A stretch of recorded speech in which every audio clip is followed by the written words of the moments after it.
সাগররণী হত্যাকাণ্ড এই হত্যাকাণ্ড খুবই বেদনাদায়ক, খুবই নির্মম এবং আমরা জানি এই হত্যাকাণ্ডের বিচার নিয়ে কি পরিমাণ প্রহসন করা হয়েছে, যে বারবার তার প্রতিবেদনগুলা পিছানো হয়েছে।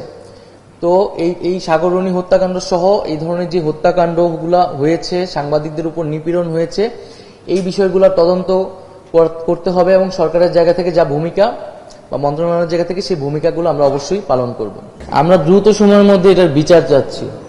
এটা নিয়ে আর কোনো ধরনের আমরা প্রহসন, এটা নিয়ে আর কোনো ধরনের টালবাহানা চাচ্ছি। আমরা সব মন্ত্রণালয়ের সর্বশেষে একটা কাঠামোগত সংস্কারের কথা ভাবছি, যাতে দীর্ঘমেয়াদী এটার সুফলটা আসে।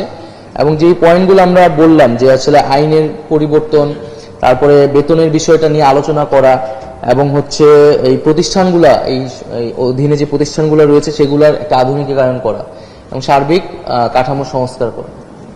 অবশ্যই আমরা তো বলেছি যে দুর্নীতি, স্বজনপ্রীতির কোনো স্থান আমরা এখানে দেখতে চাই না এবং প্রতিষ্ঠানগুলোকে সম্পূর্ণ নিরপেক্ষভাবে আমাদেরকে দাঁড়া করাতে হবে এবং সাংবাদিকদের প্রতিও গণমাধ্যমের প্রতি আহ্বান থাকবে।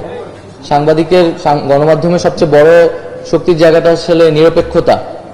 এবং আমরা যে আমাদের বাংলাদেশের গণমাধ্যমের পরিস্থিতি দেখি যে এক ধরনের আওয়ামী লীগ বিএনপির মতো গণমাধ্যমে এই ধরনের দুইটা ভাগ থাকে।